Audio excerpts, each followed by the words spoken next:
Last night, the Rangers did two things that felt impossible. They got Jacob deGrom to 30 starts in this season, and they snapped what felt like an unsnappable losing streak.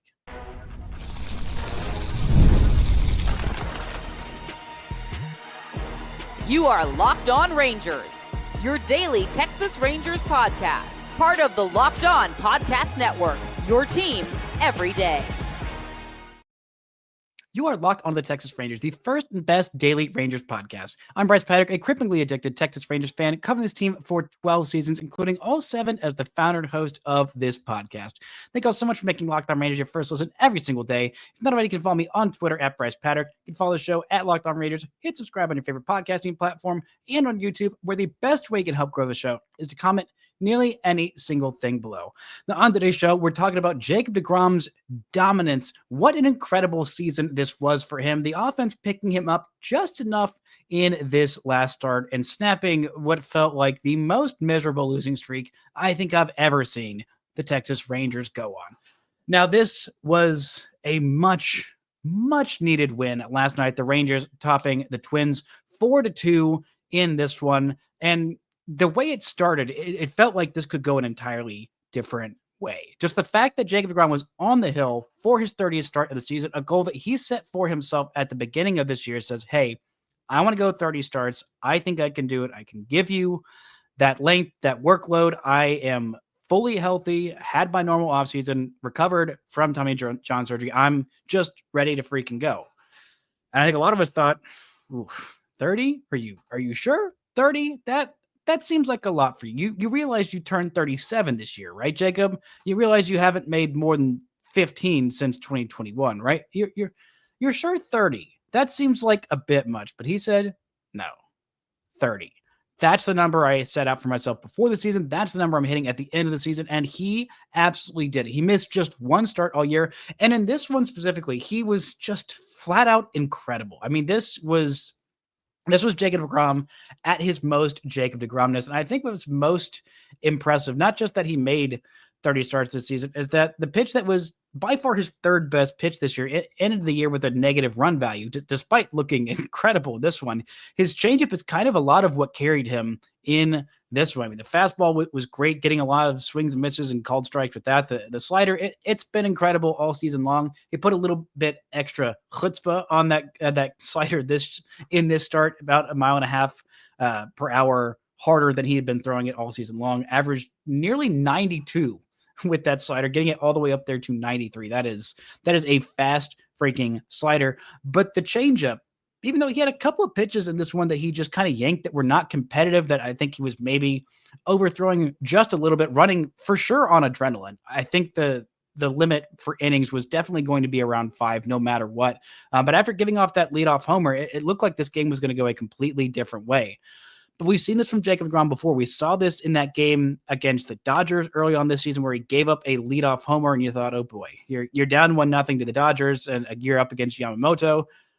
That's going to be really tough to come back from it. And Jacob deGrom just locked in and dominated those Dodgers for the next 7 innings. He was absolutely incredible in that start, one of his best starts of the season. And in this one, he was pretty similar. Finishes the day with 5 strong innings, only 1 more hit allowed, just a single that was allowed later on, and 1 walk, and that was it. Just 2 more base runners in this whole game. That's all Jacob deGrom allowed. He struck out 8 in those 5 innings and finishes the year with an ERA below 3. That was the goal. Heading into this one, he had a 3.01 ERA. It definitely climbed up there. It was not supposed to be close, but in this last month, it's been a little challenging for him. I mean, we could really see the weight of this September, of this innings workload on him. I mean, he had a 4.84 ERA in September. That's even with this 5 innings of 1-run ball that he had against this Twins team that is not very good. But the changeup, I mean, he got 7 swings on his changeup in this one. He threw his changeup 16 times. They swung at it 7 times. They fouled it off once, and they swung and missed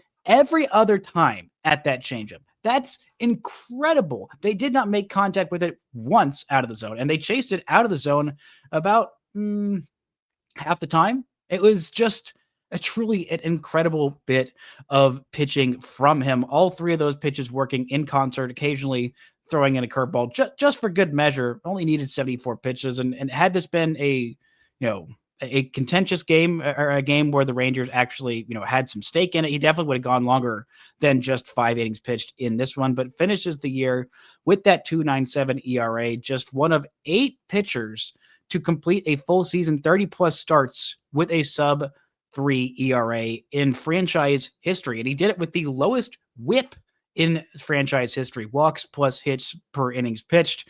It was below 1, a .92 ERA, the second best in the entire American League, behind only Tarek Skubal, who is almost assuredly going to win his second straight Cy Young Award. But doing this at 37, and not alone just at 37, but after missing so much time these last couple years. I mean, since 2019, these are the amount of starts that he's made in a season. 12 in 2020. That was the most he could make because it was COVID. 15 in 2021. That was the most he's done since 2021. Those 15. Then it was 11, 6, 3 last year. And here he goes for 30 starts.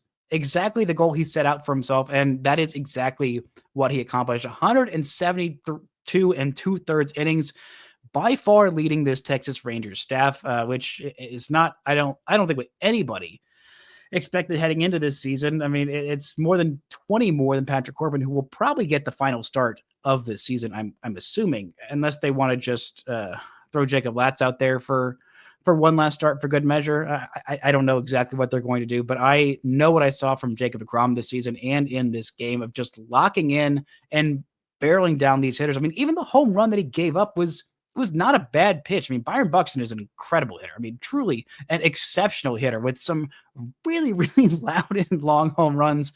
This one, 450 ish feet, give or take. The second longest home run that we've seen could be 447, so about 3 feet shy of 450.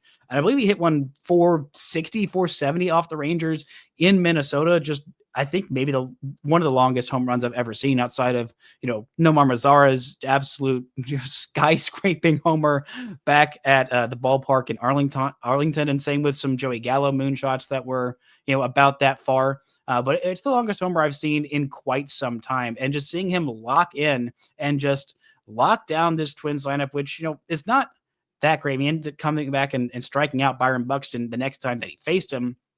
This was just him doing exactly what he does, taking care of business, being that dominant ace, being a losing streak snapper. That's what your ace is supposed to do. When you're on a losing streak, when you've got your best pitcher out there, usually they're the ones you go to snap that skid, not the number 5 or the number 4 in your rotation. The best guy in the dang rotation is set to go take the hill, say, give me the freaking ball. I'm shutting these guys down. Go give me a couple of runs, and I will take care of business for you. That's what he did in this one in the last start of his season. I am incredibly sad that it's going to be 6 months before we end up seeing Jacob deGrom throw baseballs again, but I hope you didn't forget to cherish this. I mean, this is a special thing. This guy being a Texas Ranger, this is an important thing. Seeing him come back like this at this age after his second Tommy John surgery, after so much, it's not just the second Tommy John. It's the years of a lack of buildup before that. I mean, it's obvious that he was struggling in these last 5, 6, 7 starts. It's been tough. It's a big workload and a huge workload jump. That's why I didn't think he would get to 30 starts, not because I didn't think he could physically do it, because at this advanced age, because he's already got, quite a few miles on his arm. I mean, 1,500 plus innings this year. This in his career, he hit 1,500 plus this year, about 39 innings ago. But it's just a lot to ask of a guy, especially if the Rangers wanted to make it to October and they wanted to be healthy and, able to pitch in October. I thought they're going to have to skip more than one start along the way, but that's it. That's all it took. Just one start skip this year due to shoulder fatigue back in July, or maybe that was early August. I think it was July. Still, that's absolutely incredible for a guy his age, for a guy any age, after this much time missed, to come back and say, hey, I'm still that freaking dude, is maybe the most impressive thing we've seen all season. This show is brought to you by FanDuel. The NFL season is here, and FanDuel is making sure you're ready for kickoff with a can't-miss offer. Right now, new customers can bet just $5, and if your bet wins, you'll get $300 in bonus bets to use across the app. Let's look at the FanDuel line for who is going to win the American League Cy Young. I bet Jacob deGrom is up there. I would imagine he's going to be probably I would say one of the finalists. I should hope, but right now he's not even up there for the finalists. I mean, right now it's Tarek Skubal was a favorite at minus 20,000, then Garrett Crochet at plus 1,200, and Hunter Brown at plus 12,500. That feels like a bit much. I mean, I guess this fall off really took him out of the races, but still a good race there. It's going to be really interesting who wins National League Rookie of the Year. That's one of the few races that's still particularly close. Cade Horton is the favorite for the Cubs at minus 270. Drake Baldwin, second favorite at plus 190. Other than that, AL MVP is also going to be a tough race, especially after Cal Raleigh just hit his 59th and 60th home runs last night. So are you ready to play? Download the FanDuel app now by visiting FanDuel.com to get started. That's FanDuel.com to place your first $5 bet. Shout out to every day making Locked On Rangers your first listen every single day. On tomorrow's show, the final regular season episode of 2025. I'll be talking about whatever happens in this day game against the Twins. Probably a little bit about Tyler Mahle and what to expect from him this offseason, just kind of a season recap on that. But whatever is happening, I'll be talking about it on tomorrow's show. I might even take a little bit of a look around the league for that final weekend of just what's going on. The Astros keep on losing. They are still out of a playoff spot, despite the Tigers being an absolute free fall as of late. And the Mariners have, I think last night, yes, clinched the AL West title for the first time since the first time in a regular season, a non-COVID season, that someone has won the AL West that's not the Houston Astros since the Rangers did it in 2015 and 2016. It's been nearly a decade since someone in a full season, the A's won it in 2020, has won that AL West crown. I'm very happy that it's not the Houston Astros. Very happy that they might end up missing the postseason in general. And I don't know if you saw last night's game where Kyle Raleigh and the Mariners just dominated the very, very, very, very terrible Colorado Rockies. Not the worst team in the history of baseball, though. So shout out to Paul Holden and Locked On Rockies for not having to snag that title of the worst team in the history of baseball. There was a cool moment of Cal Raleigh getting his 60th homer. But I did kind of have to chuckle to myself at the call by the broadcast. Mariners broadcast team is very, very good, very excitable, very upbeat, very, just hooping and hollering at whatever goes well for the Mariners. But I just had to laugh to myself that seeing Cal Raleigh hit his 60th homer of the year, not just that it's insane for a catcher to hit 60 homers, but that the announcer said, "There's your MVP moment," as he's making it, like 12-0 for the Mariners against this horrible Rockies team.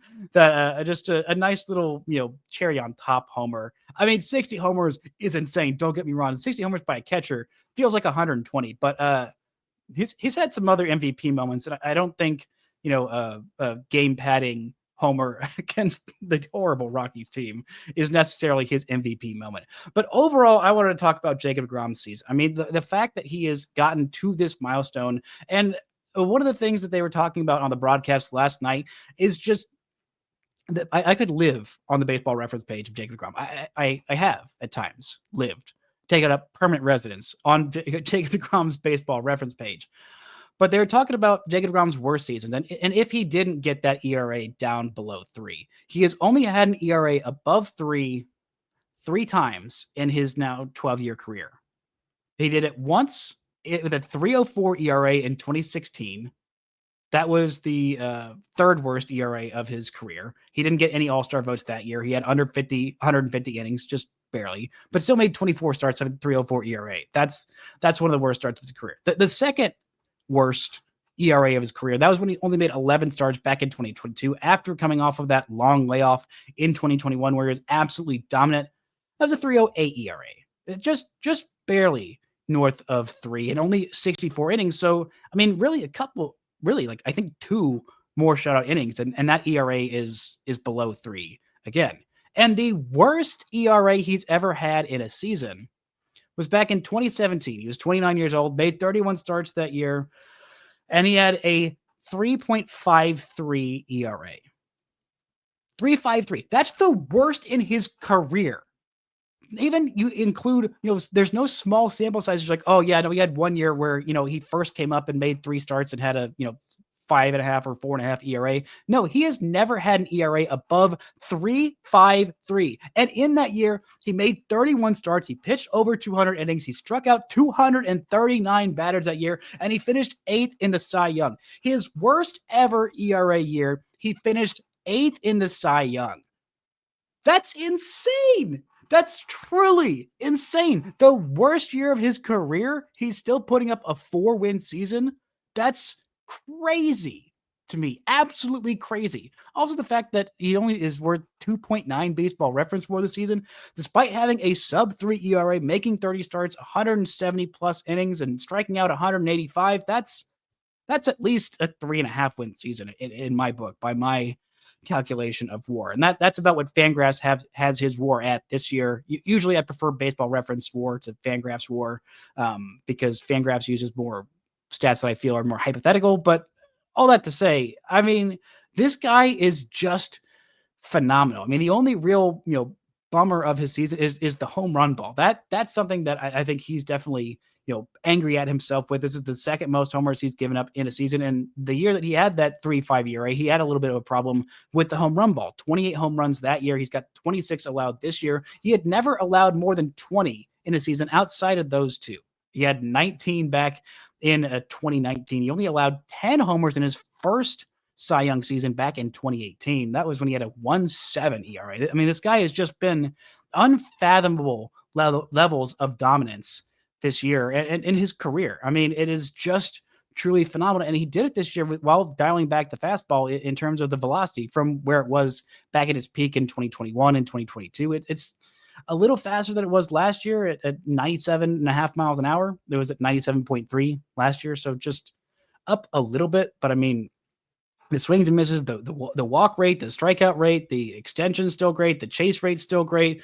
I mean, the expected batting average, expected ERA, both those are still very, very good. I mean, this guy is just untouchable. And this is, again, with all that rust. I mean, you look at what he did in some of his peak months and some of his peak starts. I think my favorite Jacob deGrom start on the year was the 8 shutout innings where he outdueled Hunter Brown. It was just, that was the definition of a pitcher's duel. Both starting pitchers going 8 innings, both of them allowing 5 or fewer hits. I mean, they combined for 1 walk and they combined for 16 strikeouts in their 8 or 16 innings combined. And the only run between these two teams in that game was a Jake Berger oppo shot off of Hunter Brown, one of just 3 hits the Rangers had in that one.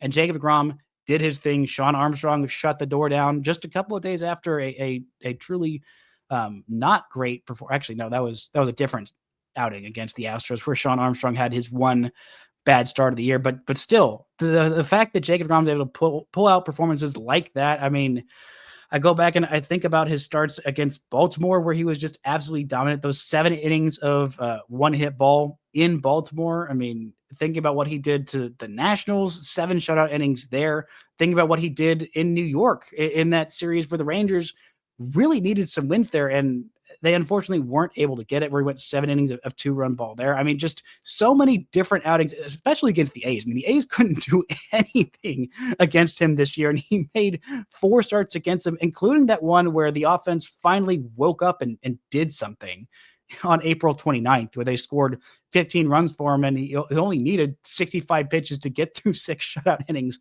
against those A's. I think that might have been his most dominant performance of the year.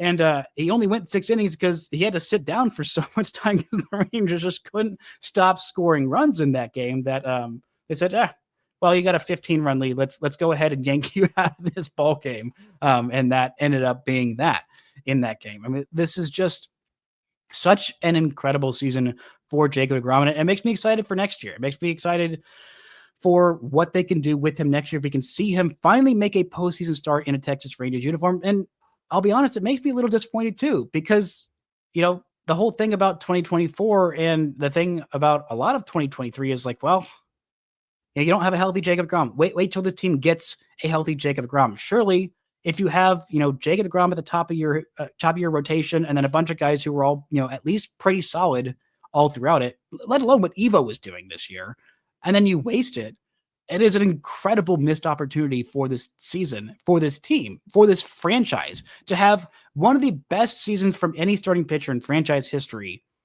And you can't throw him out there game one of a postseason series because you pooped the bed at the worst possible time with this 8-game losing streak. It's tough. It's tough. And you got to acknowledge how awesome this season was and contrast it with how much more awesome it could have been to see deGrom make a postseason start, to see him, carry this team through October, to see him get a chance to, I don't want to say redeem himself, but like not because he didn't need to redeem himself for getting hurt in 2023, but to just get to be a part of a championship run as a player on the active roster, actively contributing in the postseason on the mound. That I'm looking forward to seeing at some point in his Texas Rangers tenure. Unfortunately, it's not this year. But Jacob deGrom wasn't the only player in this game. I got to talk about what this offense did and what it didn't do prior to this. This show is brought to you by Rugiet. Guys, you've probably heard of Viagra and Cialis. Maybe you've even tried them. But if you're looking for something beyond the usual pill, it's time to meet Rugiet Go Long. That's exactly where Rugiet Go Long comes in. It's not just another ED pill, it's a total game changer for confidence. Go Long combines 2 doctor-trusted medications in one dual-action formula, so you can go the distance. The effects can last up to 36 hours. That's confidence all day, all night, and even into the next day. The process is simple. Connect with a board-certified doctor 100% online, and if prescribed, your treatment ships discreetly to your door. Ready to level up your confidence in the bedroom? Head to rugiet.com and use promo code LOCKEDONMLB for 15% off your first order. That's rugiet.com, promo code LOCKEDONMLB. Make sure to use our code so they know we sent you. Shout out to the everydayers making Locked On Rangers your first listen every single day. After every single game, Jeff Biggs is with you with the Locked On Rangers postcast. I hopped on last night. Had some fun talking with Jeff right after this win. We didn't plan it only if there was a win. We planned it for that, and we're very, very grateful that we got to talk about a win on that. It's a lot of fun. He'll be coming to you live in your Locked On Rangers podcast feeds after all, unfortunately, just 4 games that are left this season. And who knows, you might even see a little bit of Jeff this offseason as well in your Locked On Rangers podcast feeds on YouTube and wherever you get your podcasts. Now, the Rangers hit the magic number in this one, the magic number of 4 runs, because that's usually about all it's taken for the Rangers to get the win in some of these games. The offense coming off the bat of Josh Smith, who made sure that Jacob deGrom was not going to go home with the L, despite giving up that leadoff homer to Byron Buxton. He gets the Rangers on the board with his 10th home run of the season, his first of the second half. It has been a slog for Josh Smith in the second half, and I said on Tuesday's show, I believe it was, that one of the things I'm looking for between now and the end of the season, can Josh Smith finish the year with an OPS north of 700? Just a couple of those statistical markers that I am looking at. Can he finish with an OPS over 700? Can Jake Berger finish with an OPS over 700? Can Jacob deGrom get his ERA down below 3? Check a Rooney. And unfortunately, the Rangers got some bad news last night before the game. Wyatt Langford is done for the season, experiencing some left side tightness. He missed a couple of games in that series against Miami. And he came back in the finale, got a couple of walks, got his 22nd homer of the year. And unfortunately, his season is done. He talked about wanting to, work this offseason to figure out how can he mitigate some of this left side tightness. It's an oblique injury that he has dealt with multiple times this year. He dealt with an oblique injury last year as well. So this is something that has popped up and been a recurring issue for him. He's incredibly frustrated by it. And he said, I'm going to do whatever I can this offseason to, work hard to, strengthen that muscle so it doesn't become a recurring issue. Because, he played fewer than 140 games this year. He missed a decent chunk of time. And it's really frustrating because just the last couple of games, you want to see your young guys finish out the year strong. And while the last full game that he played, he did finished strongly against that Miami team, had a good day, but still going to be a huge bummer that we are not going to see any more of Wyatt Langford this season. But the offense, it's taken a while to get going. I mean, Taj Bradley, I know he's got an ERA north of 5 on the season. He's got some incredible electric stuff. Still, a guy who I think the Rangers probably should have gotten to more than just the 2 hits, one of which was that solo homer, just the two walks, but they just could not make contact. I mean, this team is really having some struggles with putting together quality contact, quality at bats. I mean, Jamie Newberg, I talked about this on yesterday's show, I believe. Jamie Newberg pointed out this pattern that he's seen from Rangers hitters, and I can't unsee it, of just taking strike one, hittable pitch right down the middle that you could just absolutely crush. And then pitch number 2, thinking, okay, I got to swing at whatever this pitch is. And it's a chase, and it's a bad chase out of the zone. And so before you blink, you're down 0-2 in the count. We saw that a lot. I mean, Rowdy Tellez has some really, really tough at-bats of, strike 1 was just the most hittable pitch, and he got himself into a 2-strike count, and there was a splitter hung right down the middle that he tried to check his swing on with 2 strikes. Would have been a called strike 3 on a splitter that was right down the middle. And then, of course, chases a curveball in the dirt to strike out. But this Rangers offense did do enough. They were able to get a couple of hits with runners in scoring position, one from Jonah Heim, one from Billy McKinney, who is back up with the squad, the corresponding move for Wyatt Langford being placed on the 10-day IL. Sam Haggerty moved to the 60-day IL because it doesn't really matter at this point, especially since I believe he's going to be a free agent at the end of this season.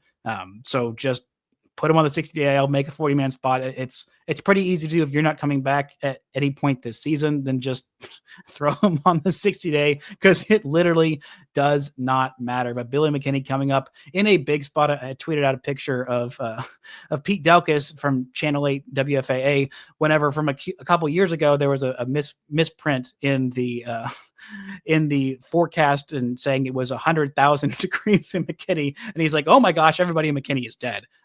So just saying that Billy McKinney was on fire, because he was indeed in this one driving in a run in a big spot with an opposite field hit. Jonah Heim coming up with a big hit with a runner in scoring position. Just some smart base running and some good reads on balls in the dirt, scoring 2 of their 4 runs on wild pitches, because there were quite a few wild pitches in this one, not just by Jacob deGrom, but from Taj Bradley, from Genesis Cabrera. I mean, scoring 2 runs on wild pitches, that's tough to do, especially when one of the guys scoring one of those runs is Jonah Heim, who is by no means a spring chicken, and at no point, even when he was, at his freshest, he's a catcher. Usually those guys don't run well unless you're Pudge Rodriguez or a select very few other catchers. But Jonah got a good read on it. He didn't even have to slide. He just straight up ran through the base, scoring on that wild pitch. But hey, they did enough. They did enough to get the win. Maybe they can do enough to get yet another win, maybe get to at least a 500 season at this point, because I've been doing this for 7 years now. And this will be, it's possible that they don't get to a winning record, but they've only had a winning record once in the 7 years I've been doing this. I started this podcast back with Morgan Price in 2019. And since then, this is the second best season they've ever had. And that's kind of insane to me. At 80 wins, it's the second best season they ever had. And of course, the one best season they had, they won 90 games, and then they ended up winning the whole dang thing. This is a chance for a little bit of pride of just having at least, probably not a winning record, but at the very least a 500 record. It doesn't, in the grand scheme of things, maybe it doesn't matter. Maybe you want to lose it and get a little bit better, luck for the draft and for the draft lottery, because the Rangers, the last time they were in the draft lottery, up kind of higher up, or at least a couple years ago, they lucked into that number 4 pick, the very first draft lottery there ever was. They jumped up into that number 4 pick. I believe they jumped down a couple of spots last year to the number 12 pick, where they ended up getting Gavin Feen. But it's just a little bit of pride goes a long way. And it wasn't just Jacob deGrom who pitched in this one. The bullpen did a great job for the most part. Sean Armstrong had a little bit of a shaky outing, but was able to bounce back and just allow the one singular run. Robert Garcia was some of the best we've ever seen him. I mean, he was just pinpointing pitches. Gets his ERA on the season down to 2.84. I believe he will finish the year with a sub-3 ERA, which is great, because he's going to be around for quite some time. So getting him right, I don't know if I would trust him in a whole lot of, save situations moving forward, but having a reliable lefty who can face righties and face lefties who can go multiple innings, that is a valuable weapon to have. 2 shutout innings in this one. Sean Armstrong coming in and pitching a 1-run 8th inning, and then Phil Maton coming in, slamming the door down, his 5th save of the season, a 2.69 ERA on the year. Rangers get the win. They snap the longest losing streak of the season. They will never have a longer losing streak this season because there's only 5 games left, so you can't lose 8 in a row, and you can't end the year on a 13-game losing streak. The amount of damage that would do to this team's psyche, to this fan base's psyche, even if they lose the next 4, you say, okay, at least we didn't lose it in the worst possible way. And at least we got one last start from Jacob deGrom to finish off what has been a great season for him and a pretty disappointing one for just about everybody else. That's going to do it for today's show. Thank you all so much for listening and subscribing. And until next time, don't forget to enjoy baseball.